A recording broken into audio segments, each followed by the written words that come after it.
लेकिन आज आपको बताऊंगा कैसे समय बदला तो राहुल गांधी एकदम से बैकफुट पर आ गए। वो राहुल गांधी जिनको पिछले 6 महीने से कांग्रेस ने सोशल मीडिया के माध्यम से जननायक बना दिया था, अब वो राहुल गांधी खलनायक बनते जा रहे हैं। और कांग्रेस इस समय अपनी पूरी ताकत, कांग्रेस इस समय अपना पूरा जोर इस बात पर लगा रही है कि कैसे जननायक राहुल गांधी को खलनायक राहुल गांधी बनाने से रोका जाए।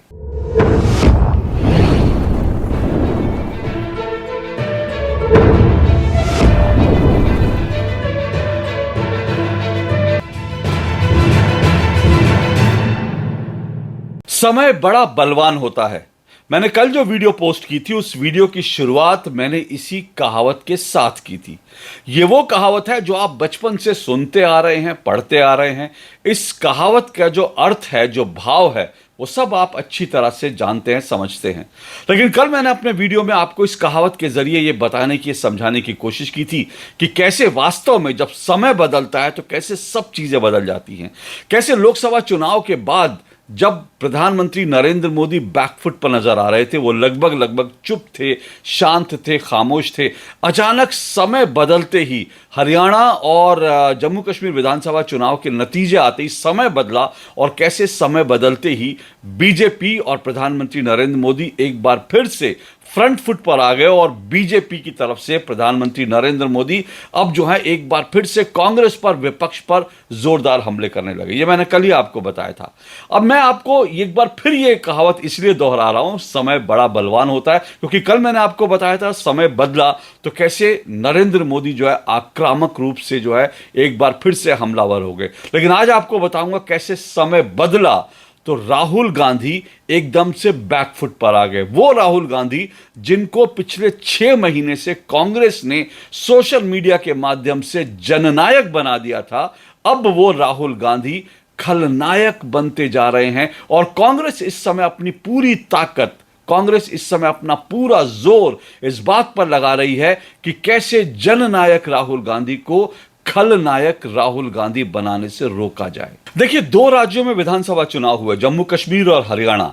और अगर वैसे आप इन चुनाव नतीजों को देखेंगे तो एक राज्य जो है वो विपक्ष के पाले में गया है, एक राज्य बीजेपी के पाले में आ गया। अब अगर आप खेल की दृष्टि से, यानी जिस तरह से खेल के मुकाबलों को देखते हैं, अगर आप उस तरह से इन मुकाबलों को देखेंगे तो मामला टाई पर आया है, क्योंकि एक मुकाबला विपक्ष ने जीता, एक मुकाबला बीजेपी ने जीता, तो इस तरह से मामला टाई पर हो गया। लेकिन ये इस तरह से मामला नहीं है, ये टाई नहीं हुआ, बल्कि इसको बीजेपी की बहुत बड़ी जीत और राहुल गांधी और कांग्रेस की बहुत बड़ी हार के रूप में देखा जा रहा है। उसके 2 कारण है। सबसे पहले आपको कारण बता देता हूं, फिर उसके बाद मैं आपको बताऊंगा राहुल गांधी को कैसे जो है खलनायक बनाने से रोकने के लिए, जो जननायक थे उनको कैसे खलनायक बनने से रोकने के लिए कांग्रेस अपनी पूरी ताकत लगा रही है, अपनी जोर लगा रही है। देखिए, जैसे मैंने कहा ना, कांग्रेस की बड़ी हार है। इसलिए कांग्रेस की बड़ी हार है क्योंकि एक बार फिर से दोहरा रहा हूं, हरियाणा वो राज्य है जहां पहली बार बीजेपी अकेले अपने दम पर सत्ता बनाने के लिए बहुमत का आंकड़ा जुटा चुकी है। बहुमत से ज्यादा की सीटें उसको मिल चुकी हैं, क्योंकि 3 निर्दलियों ने भी बीजेपी को सपोर्ट करने का ऐलान कर दिया है। और यह वो राज्य था जहां 10 साल से बीजेपी जो शासन में थी और कांग्रेस इसको मान रही थी कि उसकी झोली में गिरा ही गिरेगा, लेकिन ऐसा नहीं हुआ। इसलिए ये जो कांग्रेस की हार है, बहुत बड़ी हार है। दूसरी तरफ जम्मू कश्मीर में हालांकि एनसी और कांग्रेस जो है वो जीते हैं, नेशनल कॉन्फ्रेंस और कांग्रेस जो है सरकार बनाने की सिचुएशन में उनकी सरकार बन जाएगी। लेकिन उसके बावजूद जम्मू कश्मीर में जीत का श्रेय जो है ना कांग्रेस को दिया जा रहा है, ना राहुल गांधी को दिया जा रहा है, बल्कि वहां पर भी कांग्रेस का जो हश्र हुआ है, राहुल गांधी का जो हश्र हुआ है, वो बहुत ही जो है शर्मनाक है। अब आइए इस पूरी खबर को विस्तार से समझते हैं। जैसे मैंने कहा, राहुल गांधी 6 महीने पहले तक उनको जननायक के तौर पर कांग्रेस प्रोजेक्ट कर रही थी, या शायद 1 साल से कांग्रेस ऐसा कोशिश कर रही थी। और लोकसभा चुनाव के नतीजे आते ही कांग्रेस ने उनको जननायक के तौर पर, राहुल गांधी को जननायक के तौर पर स्थापित कर दिया। कांग्रेस के तमाम जो आप सोशल मीडिया पोस्ट देखेंगे, कांग्रेस के तमाम नेता उसमें राहुल गांधी को जननायक के तौर पर, उनकी तस्वीरें, उनके वीडियोज, उनके इंस्टाग्राम पोस्ट, उनके ट्विटर पे पोस्ट जो है, सब उनको जननायक की तरह से दिखा रहे थे। और ये दिखा रहे थे कि राहुल गांधी जो है कितने बड़े विजेता हैं। यहां तक कि लोकसभा चुनाव के बाद पूरा विपक्ष जो ऐसा लग रहा था कि राहुल गांधी के पीछे खड़ा है और उनको राहुल गांधी में एक संभावना दिख रही है कि हाँ, राहुल गांधी हैं जो नरेंद्र मोदी से मुकाबला कर सकते हैं और हमें बीजेपी से छुटकारा दिला सकते हैं। मैं यहाँ छुटकारा शब्द का इस्तेमाल कर रहा हूँ, इसको ध्यान से सुनिएगा। अब देखिए हुआ क्या। अब राहुल गांधी जो हैं, राहुल गांधी इतने आत्मविश्वास में थे, या यूं कह सकते हैं कि इतने अति आत्मविश्वास में थे कि कुछ समय पहले वो जो है वो गुजरात जाते हैं और गुजरात में जाकर वो कहते हैं कि मेरे कांग्रेस के बब्बर शेरों, हमने बीजेपी को हरा दिया, बीजेपी को ये कर दिया, मोदी को हमने जो है धूल चटा दिया, फलाना ढिमकाना, बड़ी बड़ी बातें। और उसके बाद उन्होंने कहा अब हम गुजरात में बीजेपी को हराएंगे। सोचिए, गुजरात में बीजेपी को हराने के बाद उन्होंने ऐसे कही कि लगा कि हाँ, ये तो वास्तव में जननायक के तौर पर आ गए।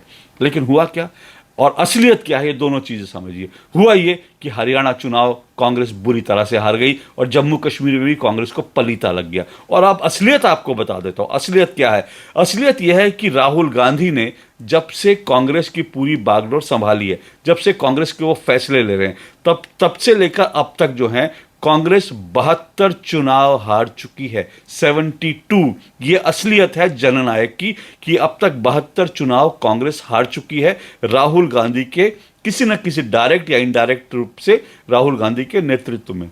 राहुल गांधी को लॉन्च, री लॉन्च करने की कई बार कोशिशें हो चुकी हैं, ये सब आप अच्छी तरह से जानते हैं। लेकिन बार बार उसका अंजाम क्या हो रहा है कि राहुल गांधी 2 कदम चलते हैं, उसके बाद फिर जो है वो लड़खड़ा कर गिर जाते हैं। इस बार भी कुछ ऐसे ही हो रहा है। आप देखिए ना, जब गुजरात में जाकर राहुल गांधी ने बोला कि अब हम जो है बीजेपी को गुजरात में हराएंगे, तो पूरा विपक्ष उनको सुन रहा था, बड़ी गंभीरता से सुन रहा था। विपक्ष के कई नेता तालियां बजा रहे थे। लेकिन हरियाणा और जम्मू कश्मीर के चुनाव नतीजे आते ही अब क्या हुआ, अब एकदम से पूरा इंडी गठबंधन जो है वहां पर सन्नाटा है। सिर्फ सन्नाटा नहीं है, बल्कि यहां पर जो है अब राहुल गांधी और कांग्रेस के नेतृत्व को लेकर जो है सवाल उठने लगे हैं, उंगलियां उठने लगे हैं। देखिए ये सवाल कैसे कैसे उठ रहे हैं। सबसे पहले आपको बताता हूं, उद्धव ठाकरे, शिवसेना की जो पार्टी है, उद्धव ठाकरे ने क्या कहा। उद्धव ठाकरे, उनकी पार्टी बार बार ये कह रही है, उन्होंने सामना में लेख तक लिख दिया कि कांग्रेस जो है वो अकेली सामना नहीं कर सकती बीजेपी का, और उसको सहयोगियों के बिना जो है कांग्रेस का अपना कोई अस्तित्व नहीं है। जब तक कांग्रेस को सहयोगी नहीं मिलेंगे, जहां 1-to-1 फाइट होती है बीजेपी के साथ, वहां जो है कांग्रेस पिट जाती है। तो एक तरह से उद्धव ठाकरे ने पहले आईना दिखाया। प्रियंका चतुर्वेदी जो खुद कांग्रेस से आई हैं, राहुल गांधी के लिए बड़ी बड़ी तारीफें करती थी, उनके लिए बड़े बड़े जो है उनकी प्रशंसा के पुल बांधती थी, उनके लिए शिवसेना में रहते हुए जो राहुल गांधी के लिए लड़ जाती थी, उन्होंने भी कुछ इस तरह से बयान दिया। संजय राउत ने इस तरह से बयान दिया, सब ने दिया। अब देखिए आम आदमी पार्टी, अरविंद केजरीवाल सोचिए, हरियाणा में उनको 0 सीटें मिले हैं, ज्यादातर उन सीटों पर उनकी जमानत जब्त हो गई। लेकिन वो राहुल गांधी को सीख दे रहे हैं, अरविंद केजरीवाल, कि हर चुनाव को पूरी गंभीरता से लड़ना चाहिए। और संजय सिंह क्या कह रहे हैं? संजय सिंह कह रहे हैं कि अगर राहुल गांधी के जाने से कुछ नहीं होता, अगर जो है कांग्रेस पार्टी के लिए हरियाणा के अंदर अगर अरविंद केजरीवाल और अगर साथ साथ अखिलेश यादव प्रचार करते, तो फिर जो है नतीजे कुछ और हो सकते थे। यानी उनको राहुल गांधी के नेतृत्व पर, राहुल गांधी के करिश्माई नेतृत्व पर, जननायक राहुल गांधी के करिश्माई नेतृत्व पर जरा भी भरोसा नहीं है। इस तरह की उन्होंने बात की। तो तमाम पॉलिटिकल पार्टी और समाजवादी पार्टी, अखिलेश यादव, यूपी के 2 लड़के, सोचिए किस तरह से उन्होंने पूरा एक कैंपेन बनाया था, किस तरह से उन्होंने दिखाया था कि हम दोनों आगे हैं, आप कुछ भी कर देंगे। अब अखिलेश यादव ने क्या किया, समाजवादी पार्टी ने क्या किया। उत्तर प्रदेश में 10 विधानसभा सीटों के उपचुनाव होना है, जिसमें से 5 कांग्रेस सीटें मांग रही थी। अब अखिलेश यादव ने कांग्रेस से ना पूछा, ना उनसे चर्चा की, ना उनसे कोई भी उनको कुछ जानकारी दी। सीधा अखिलेश यादव ने अपने 6 कैंडिडेट्स की लिस्ट निकाल दी कि भैया ये हैं हमारे 6 कैंडिडेट। अब सोचिए 5 सीटें कांग्रेस मांग रही है और अखिलेश यादव ने 6 सीटों पर अपने उम्मीदवारों का ऐलान कर दिया। कांग्रेस को बताया भी नहीं, पूछा भी नहीं। और कांग्रेस ने खुद कहा, कांग्रेस के अविनाश पांडे, उन्होंने खुद कहा कि हमें कोई जानकारी नहीं है, ना हमसे राय बात की गई, ना हमें बताया गया। अब इनमें से एक सीट वो भी है जहां अजय राय, जो कांग्रेस के जो कद्दावर नेता, प्रदेश के अध्यक्ष हैं उत्तर प्रदेश के, अजय राय जिस सीट से अपने बेटे को लड़ाना चाहते थे, उस सीट से भी अखिलेश यादव ने अपने उम्मीदवार को दे दिया। तो कांग्रेस में इस वक्त क्या हालत हो गई है, कांग्रेस की जो है इंडी गठबंधन में क्या हालत हो गई है, राहुल गांधी की क्या हालत हो गई, ये देखिए कि किस तरह से ये सब चीजें हो रही है। अब एक और बात आपको बताता हूं, फिर कहता हूं जम्मू कश्मीर जहां पर कांग्रेस जीती है ना, कांग्रेस जम्मू कश्मीर को लेकर के कह सकती है कि हाँ हम यहां चुनाव जीते, कांग्रेस यही दावा कर रही है। राहुल गांधी ने जम्मू कश्मीर की जीत को लोकतंत्र की जीत बता दिया, तो उन्होंने इस तरह के दावे किए। अब वहां पर क्या होता है कि वहां पर जयराम रमेश, कांग्रेस के महासचिव, राहुल गांधी के इस वक्त कह सकते हैं कि उनके सबसे जो खासम खास नेता, उन्होंने प्रेस कॉन्फ्रेंस के अंदर कह दिया कि जो है भारत जोड़ो यात्रा की ये जीत है, जो भारत जोड़ो यात्रा राहुल गांधी ने निकाली थी ना, उसका जो असर है और उसके जो अच्छे परिणाम है वो पूरे विपक्ष को मिल रहे हैं, पूरे इंडी गठबंधन को भारत जोड़ो यात्रा के जो है सुखद परिणाम मिल रहे हैं। यानी जयराम रमेश ने ये बताने की कोशिश की कि दरअसल कि राहुल गांधी की जो भारत जोड़ो यात्रा थी उसके कारण जम्मू कश्मीर का माहौल बदला और उसके कारण कांग्रेस और नेशनल कॉन्फ्रेंस को वहां बड़ी जीत मिली। अब यही सवाल जो है जब उनसे पूछा गया जयराम रमेश से, या उनको याद दिलाया गया प्रेस कॉन्फ्रेंस में कि भाई साहब जम्मू कश्मीर में 39 सीटें मिली थी कांग्रेस को, जो गठबंधन हुआ था एनसी के साथ, 39 सीटें, और उस 39 सीटों में से कांग्रेस को जो है सिर्फ 6 सीटें मिली हैं, सिर्फ 6 सीटें, बाकी सब जगह कांग्रेस का सुपड़ा साफ रहा। यही बात जो है जब उनसे सवाल पूछा गया तो उनके पास कोई जवाब नहीं था। क्या कहते हैं 39 में से 6 सीटें, ये जीत नहीं है और ना ये भारत जोड़ो यात्रा का कोई असर है, उसको कह सकते हैं कि भारत जोड़ो यात्रा के कारण ये बड़ी जीत हुई है। उधर उमर अब्दुल्ला से जब ये पूछा गया तो उमर अब्दुल्ला ने कहा कि मैं कांग्रेस के बारे में कुछ कह के उसके जख्मों को पर नमक नहीं लगाना चाहता, क्योंकि कांग्रेस की जो दुर्गति हुई है, हरियाणा में जो दुर्गति हुई है, जब उनसे पूछा गया कांग्रेस के प्रदर्शन के बारे में तो उमर अब्दुल्ला ने साफ कहा कि ये जो बीजेपी का जो, क्योंकि जम्मू कश्मीर में सबसे ज्यादा वोट शेयर, सबसे ज्यादा वोट बीजेपी के हैं, तो जब उनसे पूछा गया तो उन्होंने इसकी जिम्मेदारी सीधा राहुल गांधी और कांग्रेस पर डाली। उन्होंने कहा कि क्योंकि कांग्रेस ने अच्छा प्रदर्शन नहीं किया, कांग्रेस ने, क्योंकि जम्मू का हिस्सा कांग्रेस को दिया गया था, कांग्रेस वहां परफॉर्म नहीं कर पाई और इसीलिए बीजेपी का वोट शेयर सबसे ज्यादा है। तो उन्होंने सीधा सीधा जो है वो ठीकरा जो है राहुल गांधी के सर पर फोड़ दिया। इससे पहले आपको यह भी याद होगा जब राहुल गांधी कश्मीर जा रहे थे प्रचार करने, कश्मीर क्षेत्र में, तब उमर अब्दुल्ला ने कहा था आप यहां क्यों आ रहे हो भाई, यहां हम संभाल लेंगे, तुम जाके जम्मू देखो। और जम्मू में क्या अंजाम हुआ वो आपने देख लिया। तो उमर अब्दुल्ला ने एक तरह से कह सकते हैं कि राहुल गांधी और कांग्रेस को उनकी औकात दिखा दी, आईना दिखा दिया। अब सोचिए कि भारत जोड़ो यात्रा को श्रेय दे रहे हैं, जननायक है, भारत जोड़ो यात्रा ने कमाल कर दिया, कांग्रेस की ओर से ऐसी कोशिश हो रही है। लेकिन अब भारत जोड़ो यात्रा का जो रिपोर्ट कार्ड क्या वो भी आपको बता देता हूं। भारत जोड़ो यात्रा निकलने के बाद, भारत जोड़ो यात्रा जब उन्होंने पहली और उसके बाद दूसरी यात्रा निकाली, तब से लेकर अब तक जो है 1 लोकसभा चुनाव हो चुके और 14 विधानसभा चुनाव हो चुके। अब अगर आप रिपोर्ट कार्ड देखेंगे, 1 लोकसभा और 14 विधानसभा, इसमें 80% चुनावों में कांग्रेस हारी है भारत जोड़ो यात्रा निकलने के बाद। ये हालांकि मैं मानता हूं, बार बार कहता हूं, भारत जोड़ो यात्रा से कांग्रेस ने बड़ी मेहनत करके राहुल गांधी की छवि जरूर बना दी है, लेकिन 80% चुनाव कांग्रेस हारी है राहुल गांधी के डायरेक्ट या इनडायरेक्ट नेतृत्व में भारत जोड़ो यात्रा निकलने के बाद। सिर्फ उसको 3 चुनाव में जिसको जीत मिली है, और कुल मिलाकर लोकसभा चुनाव में जिसमें सुप्रिया श्रीनेत ऐसे ऐसे हाथ हिला करके दिखा रही थी कि कैसे देखो हमें बड़ी जीत, वहां भी कांग्रेस जीती नहीं है, उसने अपनी सिचुएशन इंप्रूव की है, 99 सीटें जीती है, लेकिन वो चुनाव भी हार के खाते में आएगा। तो कुल मिलाकर देखिए जो जननायक की जो छवि बनाई गई थी ना, जो फुग्गा फुलाया गया था, पहले जनता ने जननायक के फुग्गे में से हवा निकाल दी और अब खुद राहुल गांधी और कांग्रेस के सहयोगी जो हैं वो इस फुग्गे में पिन मार मार के इसकी हवा धीरे धीरे निकाल रहे हैं। तो जननायक का, लेकिन अब कांग्रेस की कैसे जो है जननायक को खलनायक बनाने से रोक रही है, क्योंकि अब कुल मिलाकर जो है पूरी हार का ठीकरा जो है, अब ये बात हो रही है कि राहुल गांधी जो है उन्होंने नेतृत्व किया, उन्होंने सब कुछ हरियाणा के फैसले लिए, तो अब राहुल गांधी के ऊपर सारा ठीकरा फूट रहा है। तो राहुल गांधी के ऊपर जब हार का ठीकरा फूटेगा तो फिर वो जननायक से खलनायक बन जाएंगे कि देखो 72 चुनाव हार चुके हैं, कुछ नहीं हुआ है, और इनको कितनी बार लॉन्च कर चुके हैं तब भी कुछ नहीं हुआ।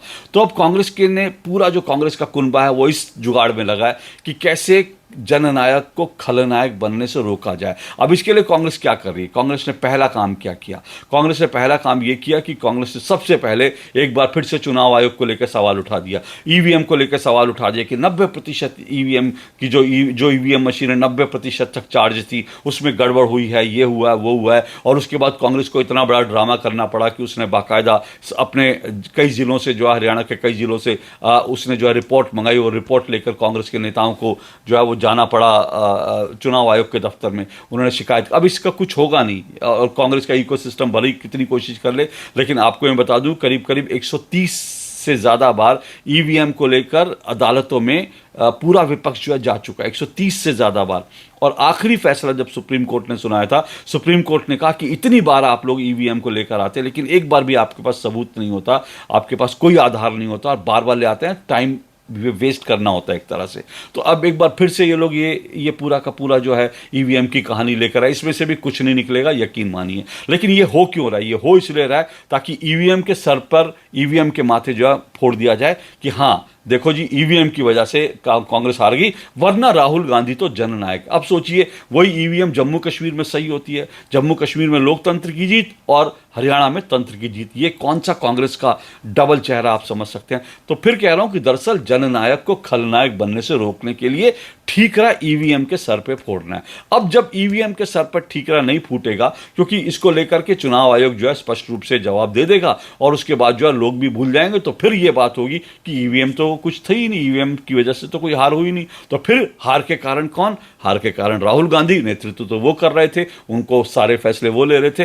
तब जो है कांग्रेस की स्ट्रैटेजी अगली ये है कि हार का जिम्मा जो है कुमारी शैलजा और भूपेंद्र हुड्डा जो हैं, उनके बीच जो टसल चल रही थी, उस टसल के ऊपर हार का जिम्मा फोड़ दिया जाए। यानी पहले ईवीएम और उसके बाद पार्टी की गुटबाजी। लेकिन किसी भी तरह से जो है राहुल गांधी के ऊपर कोई सवाल नहीं उठना चाहिए, राहुल गांधी के नेतृत्व पर कोई सवाल नहीं उठना चाहिए, राहुल गांधी के ऊपर कोई बात नहीं होनी चाहिए। राहुल गांधी तो जननायक हैं, वो कैसे चुनाव हरवा सकते हैं? 72 चुनाव उन्होंने हरवाए हैं, लेकिन फिर भी राहुल गांधी जननायक है, वो कैसे चुनाव हरवा सकते हैं? माता जी का मैं एक कांग्रेस की पूर्व नेता का ट्वीट पढ़ रहा था, उन्होंने लिखा कि कांग्रेस के सूत्र कह रहे हैं कि माता जी का आदेश है, यानी सोनिया गांधी का आदेश है कि किसी भी तरह से बात राहुल गांधी पर नहीं आनी चाहिए।